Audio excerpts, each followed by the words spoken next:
Good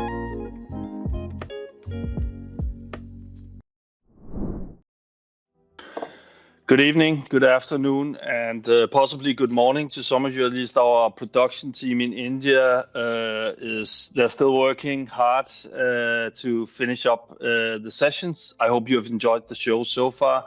This is the final part of the sessions. My name is Joachim. I'm the CEO of ClickLearn. I'll be moderating the session today. We call this Experts Insights. It's not really about the experts that are here in the room, at least not me, but the ones that I'm bringing with me today. First off, Mr. Michael Olsen, our chief architect and co-founder and one of the inventors of ClickLearn, probably one of the guys who knows a lot about the application. So, Michael. Yeah. Good to see you again. Good to see you as well. I hope everyone has enjoyed all the sessions. So I'm glad to be here answering all the questions you may have. Fantastic. And on the other side, I have Mr. Morten, an institution in ClickLearn, and probably one of the most knowledgeable people in the room around anything related to ClickLearn. There's nothing that doesn't go in the chat. So please use the chat as much as possible. We'll answer any question, music questions. We'll even do that, but probably we're best at things related to ClickLearn. So anything you have, please bring that along. So before we hit off the Q&A session, I'd like to ask you guys, now we've seen a lot of sessions today. So some of the things that was striking me, at least while I was watching, was around the virtual avatars and Joel's session. And I think it's one of the underrated features inside ClickLearn. So Morten, could you tell us a little bit about, because I know it's one of your favorite features as well.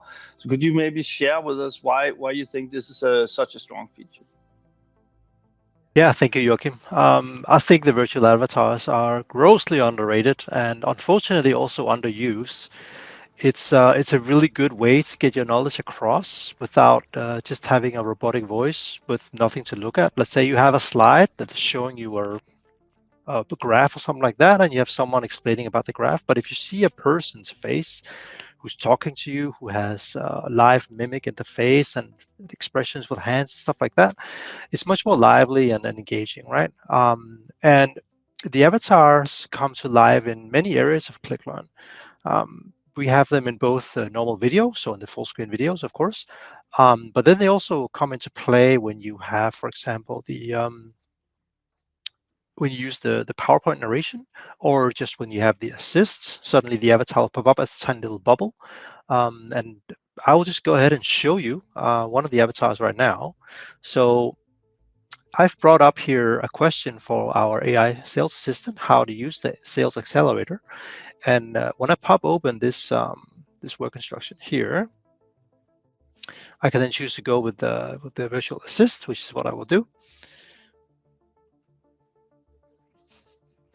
It's just going to pop up and start telling me what's going on. I'll click on next here. And then I have to click on the sales accelerator because this is a assist-based instruction, right? So I've made two steps here. I've made one without the virtual avatar. So you'll see I kind of have to sit here and read through it. It's a little bit bland. I have to read a lot, scroll a bit and stuff. But when I click on next,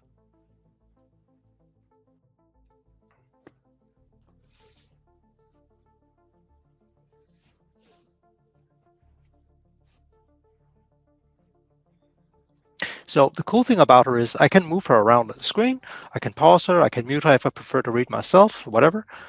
So I think this is a really cool addition to ClickLearn, honestly. And this is just for the virtual assist, right? If you go into the video mode, of course they are full screen videos with the avatar fully blown up, and there are tons of avatars to choose from, tons of voices. You can even do your own little video scripts. I use some of them in my videos for Morten's Corner, actually, when you see some of the video scripts in there. So it's a great deal of fun to play with, and you can use them for a lot of cool things in ClickLearn.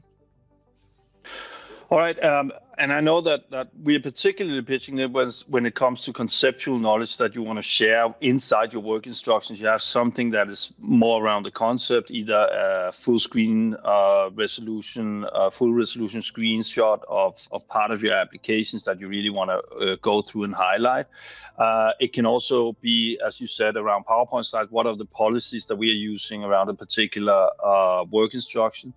And what I can say is that it's really scientific that it enhances the learning experience, not just from a feel-good perspective of the end user that they get a higher degree of diversity inside their consumed material, but actually also from a learning point of view that it will stick.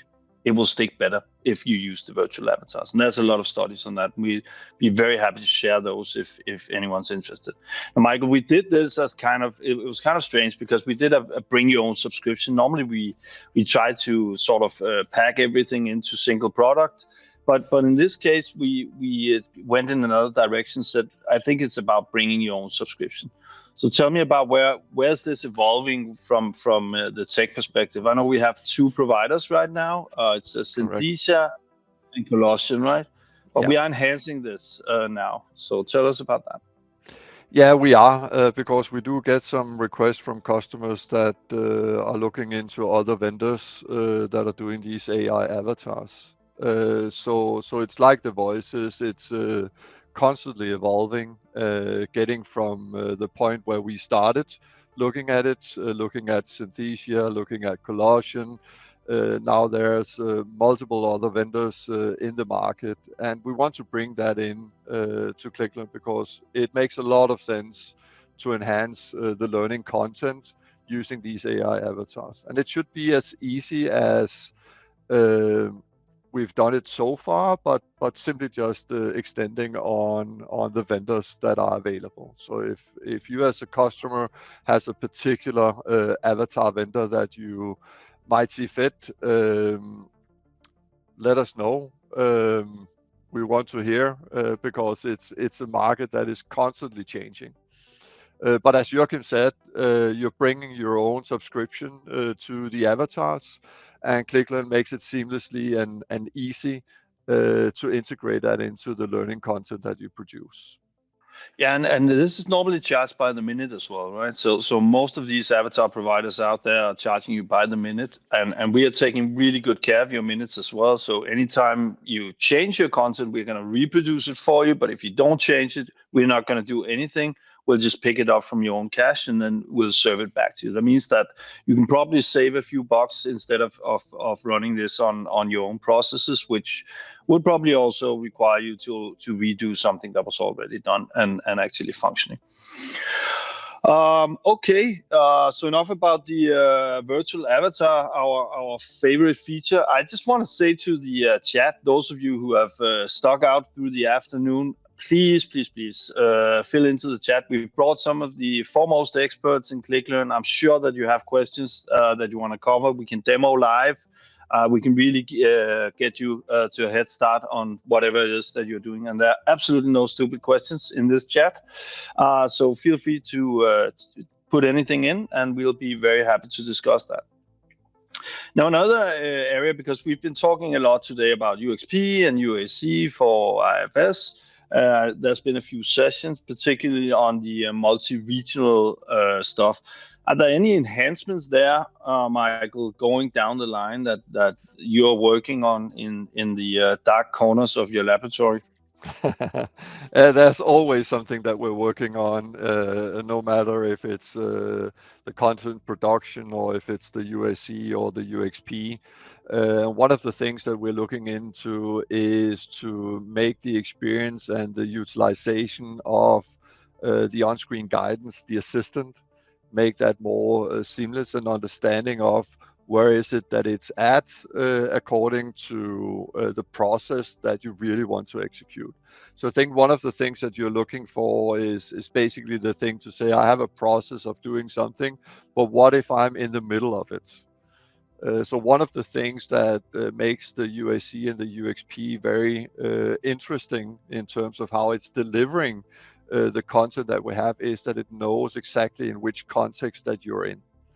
So instead of giving you 100 processes that goes around the entire system, it knows that you're in the context of sales or marketing or finance, whatever it is, and then it will know from that what kind of collection should it put in front of you to actually do this. Now, when we think about guiding you and giving you assistance in terms of performing a process, it also becomes very apparent that we need to bring that context in to play and basically tell you, oh, but you need to go 20 steps down in the recording and basically start from there instead of starting from the very beginning. So that's some of the things that we are working on in terms of utilizing this.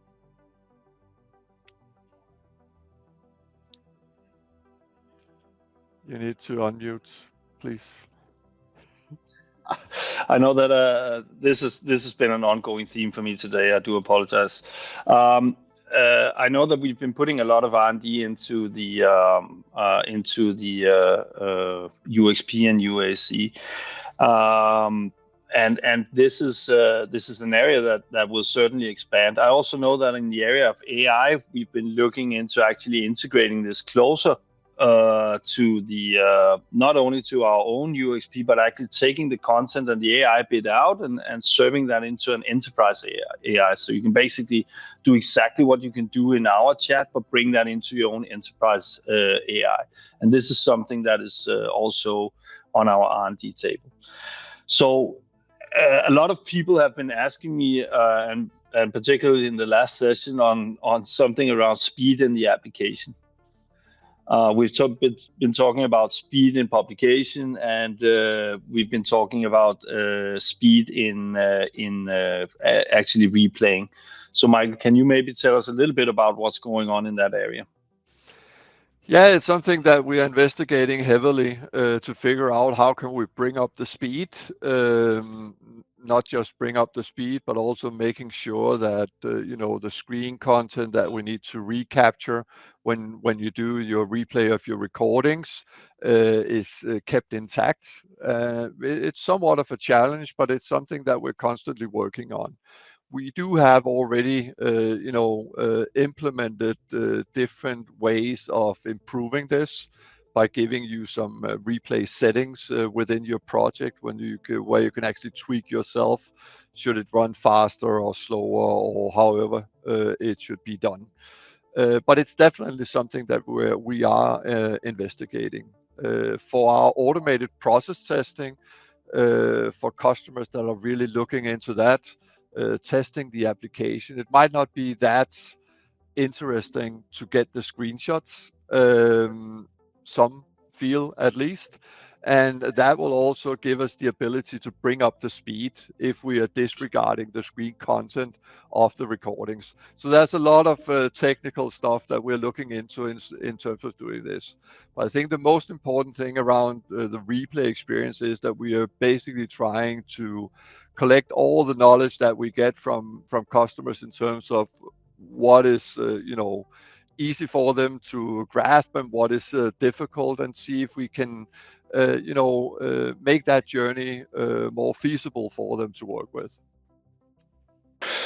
Thank you so much, and thank you to Nicholas, who actually put in the first question in the chat. So Nicholas, you're an absolute lifesaver. So do the multilingual translations feature work with non-standard alphabets? That's Japanese, Thai, and Hindi. So Morten, maybe you can cover that. Yeah, you bet. Yes, we do. We have. I've had the pleasure of helping customers who wanted to translate into Arabic and to Japanese and to Chinese, and yeah, they do work. They look a bit different because some of them are spelled left to right or right to left. Sorry. So it looks a bit different from what you're used to as a Westerner, but it does work, and we do support it. If there is a language we do not support, reach out to us and we'll figure out if it's something we can do or not. All right, fantastic. And then there's a question from Kevin here, and that might be for me actually. We've been using ClickLearn to create learning portals for web apps that we currently use or are implementing. Do you have a guide for best practices when creating and editing recordings in web apps? The data doesn't get passed into the recordings that will, and we end up hacking it to make it work. So there are two things I want to tell you, Kevin. One is that our support team, they are obviously available to help you if you are starting hacking. If we are talking best practices, there are a couple of sources I would recommend. So one is that our universe, if you're not familiar with that, that's the entire learning portal. There's a lot of best practice in terms of both recording, authoring, and making things work. We also have, if you go to portal.clicklearn.com, there's a link into our documentation that now also contains best practices on getting started and how do you do that in the right way. Now, then I'm gonna try and see if I can particularly praise one type of instructions for you, and that is the Morten's Corner. That is Morten Neubert, who is present here. It is his YouTube channel, and if you're watching that, he gets really deep into both best practices, but also into some of the tricky areas that you might encounter. So I'm hoping those sources can help you a little bit, Kevin. I would start out probably at Universe and then end up somewhere around Morten's Corner. Do you have anything to add here, guys? No, I think it's it's a little bit difficult to get into the nitty-gritties of this when you say that you need to hack it. Is it because the data that you are accessing shouldn't be shown? Is it because they shouldn't be part of the learning material and so on, right? So one of the best practices that we're not talking that much about is, of course, the prerequisites on how do you set up a system for quality assurance or for learning purposes, where you have, you know, the right accounts, the right whatever kind of data it is, that is suited for learning purposes. Something that you would like to show in your documentation, and not typically not, you know, the production system. But that of course makes it, you know, much easier. Sorry. Yeah, I think what Kevin is alluding to is probably web apps and probably some that we are not supporting. And I know that there's an absolutely fantastic Morten's Corner on running this on unsupported applications where you really push the system to the boundaries, Morten, by recording and stuff that you've never seen yourself before even. So I think that might be a helpful link to look at. But it's true that data is so important when we're talking replay. But also for the documentation, right? Because, you know, we have features like saying you need to blur this, and it's you know, sensible information, stuff that you don't want really to show out. But if you plan your system wisely, then you don't need to blur that much, right? That's one of the typical things that customers might encounter. If we are going to talk about saying it's a custom web app or web app that we don't know, we don't have a connector for, I think that perhaps you should get in contact with our team. We do have a white paper on preparing your web application to be ClickLearn ready, which means that if you were to do that, and if you have the chance of doing that on your web application, it also means that everything that we will basically record will provide better text, better data, and so on for your recordings in general. And that means that you have much less hacking to do following those guidelines. Yeah, I think it's one of those things that very few people actually know. But we released a white paper. We call it the IKEA connector because you have to assemble it yourself. You don't have to pick it up at the warehouse, but you have to at least assemble it yourself. And the idea behind that is that if you have access to source code around your own web applications, you can really easily with not that many development resources actually go and make that ClickLearn ready. So we record, replay, and do everything that you do in normal ClickLearn out of the box. Correct. So there's a question here from Nikia. Hi, Nikia. what best practices do you recommend when communicating updated and or new published ClickLearn recordings to end users? Additionally, is there anything on the roadmap related to this? No, we don't have anything on our roadmap related to getting the new recordings across. I think we have something around the new features that's actually highlighted inside the learning portal. And you can also play around with a new attribute, I think, inside the UXP. So there's kind of a new marker in there that you can, but it's a do-it-yourself. You have to highlight the material. It's always important that we get that end user loop, that we actually finalize that. My suggestion to anyone that has tried this on their own is you got to start by management buy-in, and that means that the email that's going out on the fact that the learning portal is now ready or updated, that needs to come from management. There are two types of emails: those that don't get read and those that are sent by the manager. So that's at least important. The second one is that creating a feedback loop. The idea that we dump something onto the users, and then whenever we have something new, then they come back. But try and see if you can create a group of people with some ambassadors in there that are very invested in the project, that will actually help you improve the content by telling you what works and what doesn't work. And then do more of the stuff that works, and be sure to communicate whenever you're changing that. I'm hoping that's in the area that you're looking for, Nikki. Otherwise, hollow again. There is also a third option where you can kind of nudge the users the right way, and that's of course by using the user experience panel or user adoption sensor, where you have the notification system. So if you have a brand new, very important processes that are updated, like a new way to file specific text codes or something that is impacting the business majorly, right, or changes to a process, you can announce it with notifications using the UXP as well.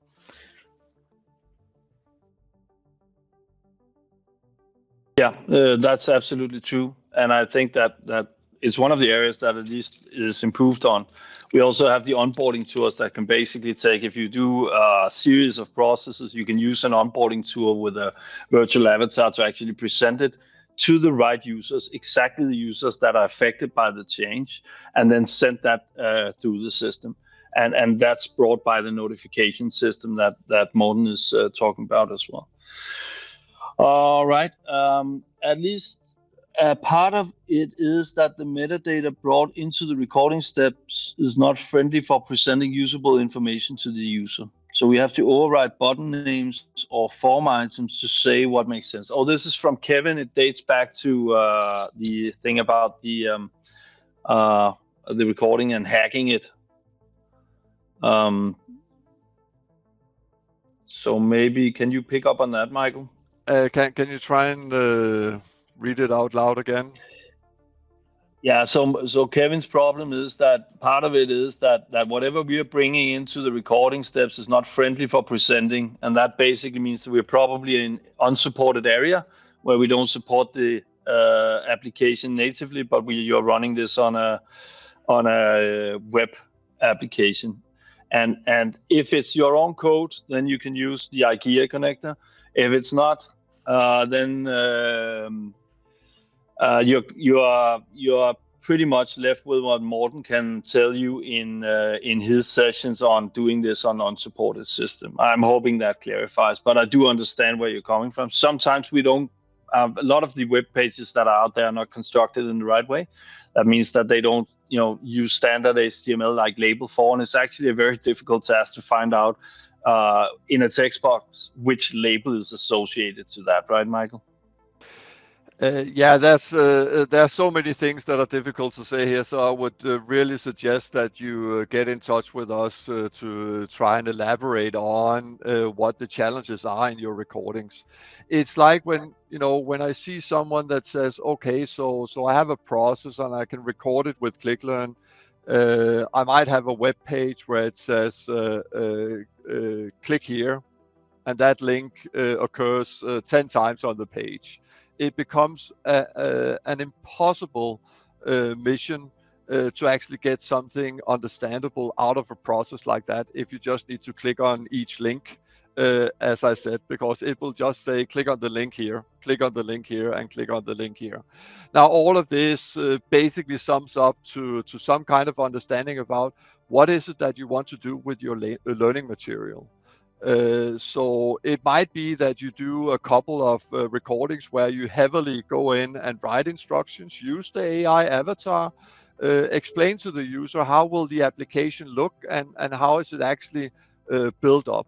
And then the individual processes, once the user has understood how the interface actually works, each individual instruction becomes smaller in terms of being hacked, because you don't need to explain this again and again and again for each process that you basically record.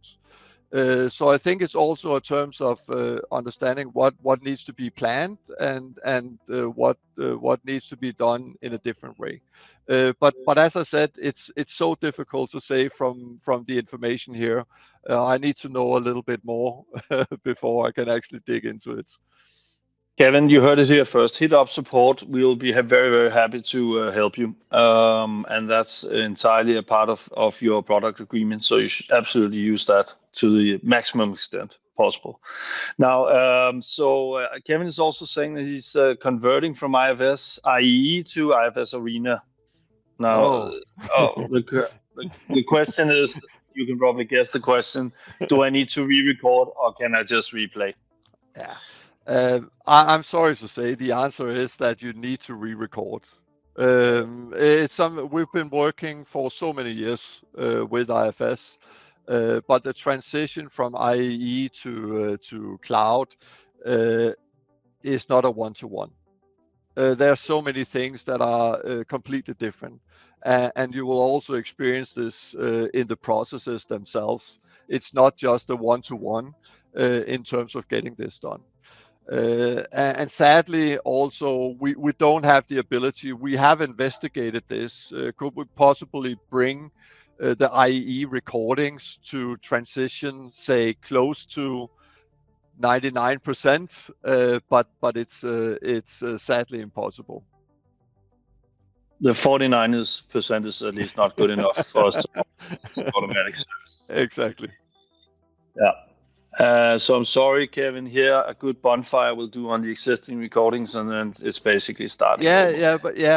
But remember, it's not starting from scratch, right? It's really important to understand that you know the effort that you've put into creating the recordings on IEE gives you a very, very good foundation as to what will the project contain, how many processes do you need to re-record, and if the process is somewhat the same, then you have the full script laying in front of you by printing out the documentation on your current processes in IEE and redoing them in the IFS cloud. So it's not a waste of time what has been done, although it has to be re-recorded. All right, so some of the new stuff that's happening here, Michael, is I know that we launched the new video player, and that's actually a completely new experience. It's not just a reskin; it's a completely new experience. I also know that the Try Me and Test Me are actually just a reskin of more or less the original. Can you show us a little bit about the new video player and maybe tell us a little bit about where we are going with this? Of course, I can. Let me just try and share my screen. So when you look at whatever project it is that you have in ClickLearn, you have the ability to work with all the different learning formats that we have. And once you have that, you can go into the publishing template setting and define what should actually be produced by ClickLearn itself. Now, inside the publishing template setting, this is where the new video format comes in and the new video player. We basically have the ability to go into the videos part, and then we can basically now extend with an appearance, a new skin, or the default skin as you probably know it today. That means that when we look at the old skin, this is the old video player with the old different controls that you have down here and that you can work with. Now, if I change it to the new skin, and it's simply just changing the appearance of the skin and saving that change, that will basically allow it now to produce a completely new skin. So when we start that, you can basically see that everything is basically new in terms of controls. You can mute, unmute, you can change the volume setting, the chapterization can be selected in a different way. So all of this is basically built in to the new skin. Now we've chosen, as Joachim mentioned, to release this in multiple phases. So the first phase is basically to give the new video player skin to all the video formats that you know today. And that basically means that this will go for the show me and the try me and the test me video. There's no difference in it. So it will simply just apply the new skin. That means that the current project that you have with the current videos will simply just apply with the new skin, and you will have a new player style that looks more modern and has more capabilities than the current one. Yeah, and Michael, one question that pops to mind is am I going to take this new player and bring into my old HTML pages that we generate, or the old learning portal, or something happening there? Yeah, you can. So you can take this on any project that you have. You can simply just go in and change the skin and reproduce and publish the learning portal, and then it will use the new video player on all 3 video formats. Yeah, I understand that, but how about a completely new layout on template? Because that seems to be we kind of have one flavor today. If you don't like vanilla, you're pretty much on your own here. So how do you see this evolving in the future? Yeah, so as I said, phase 1 is this, right? So Yeah. basically a new skin for the video. Phase 2 will basically be that we are going in and giving you a new experience when you go and take the Try Me video, as an example. Now this means that we're basically merging what we've already done with the UXP and the UAC. So you've seen Morten starting up the assistant. So when you think of the Try Me video, you will all of a sudden find in phase 2 that you can basically see the assistant being integrated into the video content. Not just giving the subtitles, but basically guiding the user through the video as it would do on screen in the user experience panel. Now, thirdly, of course, for the test me, so the 3 videos will look and feel completely different in terms of not just applying the new skin here, but having a different way of working.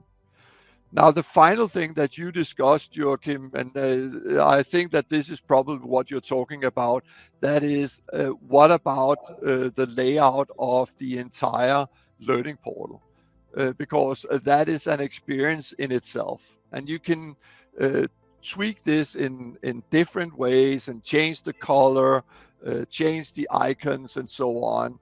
But the navigation and the way that things are working in here will basically change. So we will in the future get a new type of HTML format that you can choose and apply to your existing learning portal. All right, thank you, Michael. So Morten, I'm assuming that you're spending quite a bit of support time on replay. Just off the top of my head. Yeah, it does happen. It does happen. Why do you think this is so difficult to get the concept of replay? So, well, people replay for many different reasons, right? I get people contacting me, clicking the feature, thinking it's to view the video from the recording. Yeah. I get people contacting me because they want to run multi-language. I get people that's clicked it, don't know what it does, and now the recording looks weird. Or I get people who actually want to use the APT and their test doesn't work, but then it boils down to them their replay actually not working, right? So there are many different reasons for it. Replay is an extremely powerful feature, and it really goes to show, like when you start using replay, the whole mentality you have around recording is completely going to change. You'll completely change the way you think when you start recording from that day on and forwards, because you'll always have the replay in the back of your head. You always think, hey, what about me replaying this in the future? What about when we update next year to the next version? How do I ensure the navigation is smooth? What about the data I choose? All this kind of stuff is something that that comes back to you, right? And we have some incredible courses on replay on the Universe. They're really good. I shout out the Universe. You should check it out. And in general, for replay, honestly, if you're into just seeing what it does and learning it, do something super simple. Go into your ERP system, create a new account or a new user or something like that. Just a simple, I don't know, 10-step process or something like that. And then once you've recorded it, go into the data editor and try to have a look at the data that was captured. Let's go ahead and do that together. I see that I'm sharing my screen here. So let's go to this guy here. And let's pop into create a new account. That's something we all do. And in my create new account recording, if you go to the data editor, you'll see here that I'm clicking on a field called account name, and then you can see I'm entering an account name. You see I called it Morten Store number 2. Then I have a type, and then you have some, this is some CRM specific data. This is the way that CRM labels its data. And when you click, this is something to do with when you click on a drop-down menu in CRM, it might be -1, 0, 1, 2, 3, 4. You'll see as you choose them. This is also why you test it out to see how does my ERP system react? What data does this actually output to ClickLearn, right? Then we have an item number here that I'm choosing from a list as well, and then there is a phone number, right?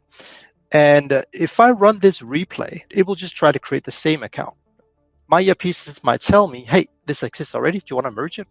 Then ClickLearn will stop and it will say, I don't know what to do with this button. No one told me to say yes or no to merge. You would need to, of course, record that, right? What you could also do is you could come in here and say, hey, let's create a Morten Store number 3. How about three of those eyes here?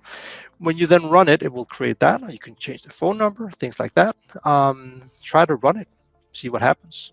So yeah, I just take it baby steps, small short recordings, and you can just keep building on top of it. Start messing with like more languages. What happens when I do it in German?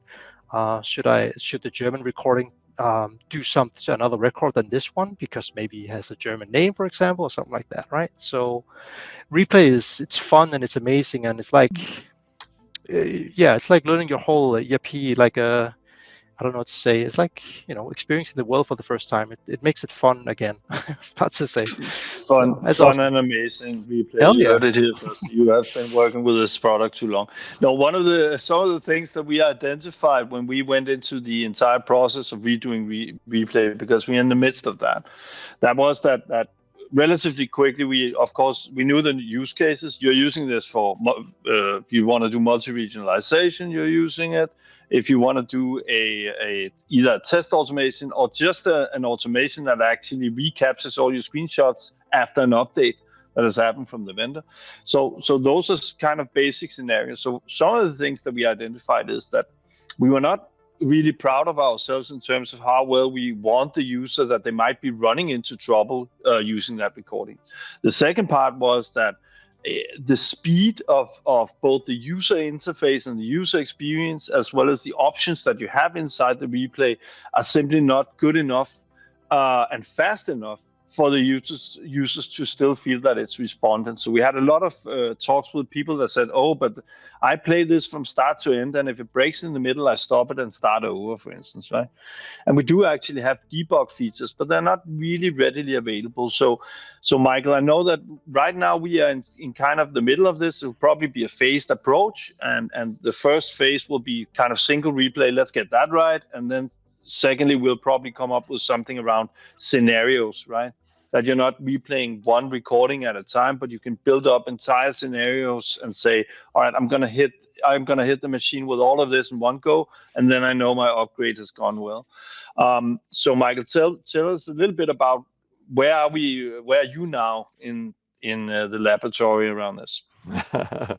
Yeah, you're right. It depends on what it is that you're trying to achieve, and as you said, one of the first things that we're trying to do is to bring this closer and make it easier for most people, at least, to go in and get this sorted out to have a good replay experience on the single recording level. I'm a little bit, in terms of looking ahead, looking at things like running this in parallel to speed up things. So if you do have different processes that you know that you can actually execute at the same time, why wait? If every single recording takes 5 minutes, if you can do 20 of them at the same time, and only spend 5 minutes doing that, then you will save a lot of time. But definitely looking into a lot of the structure around the project. How do we figure out what kind of data that you're utilizing overall, not just in one recording? How do we figure out what kind of sequence that you need to have? So you need to create the customer before you can create the sales order and utilize that customer, and so forth. There's a number of things that we're trying to see how we can actually help the authors to get a meaningful build-up of the evergreen method of making sure that the project stays current by utilizing the replay. So there's a lot of things that we're looking into there. All right, stay tuned for that. I'm sure that we'll have a big session on that in the next masterclass, but probably you will see the results of this way before that. And I'm also gonna pop it out there that Morten, the new release note format, I absolutely love that. So Morten is in charge of driving our release notes in a video format. They're available on community. So if you guys are coming through community at the time of a new release, you can see Morten's wonderful face and him telling us a lot about the new stuff that's happening inside the application and breaking it down and actually demoing instead of just having a written piece of paper with 700 items. So great job there, Morten. Thank you, Joachim. Right. I've actually done you one better. So if you go into ClickLearn and click on the question mark and click on what's new, it's we've embedded the videos right into the UI next to the release notes. So you don't need to go anywhere but stay in ClickLearn. Yeah. How did that happen without me knowing? That's amazing. All right, fantastic. All right, I think that we are reaching on. We'll stay here as long as there are questions. But if there are no more questions, then I think that we are slowly tapping out for tonight. But feel free to drop in your questions in chat. We'll be very happy to answer anything you have. We'll stay on a couple of minutes more. Is there anything, Morten, that you feel that has been underrepresented in both our chats now and the sessions that we've had today? No, I think we covered a right range of things. I really think we have. So no, I really wish more people would use the UXP. It's such an awesome tool for user adoption and just a way to channel and segment and target your end users and your customers if you have those. Yeah, there's so many things you can do with it. So if you are looking to explore UXP journey or of any kind, please reach out to us in support, and we'll set you up. Okay. Yeah, and there's a lot of good universe stuff going on there as well. If you're completely new to the idea of digital adoption platforms, it's something that you can read about inside the universe as well. There are very short, sort of bite-sized learning courses available on those topics. All right, I can see that there are no more questions. Michael, do you have any final comments? Yeah, we have a release coming up in a short period of time. There's a lot of very interesting stuff coming out. I think one of the things that, if you're into that, the automated process testing, looked at up, there's a number of new features in terms of accessing APIs on the different systems that we are integrating into finance and operations, IFS Cloud, and so forth. Now you can all of a sudden also grab images, PDF documents. You can update data back into your system, utilizing those new features inside the automated process testing. So there's a lot of cool stuff coming out as well. All right, awesome.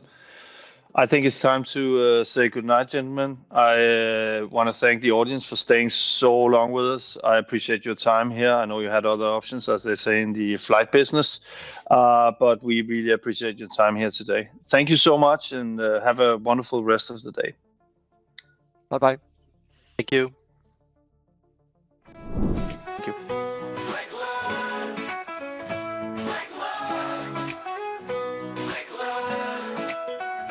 The best software reigns supreme. All the customers shout and scream. For ClickLearn is the name we cheer. Every business wants it near.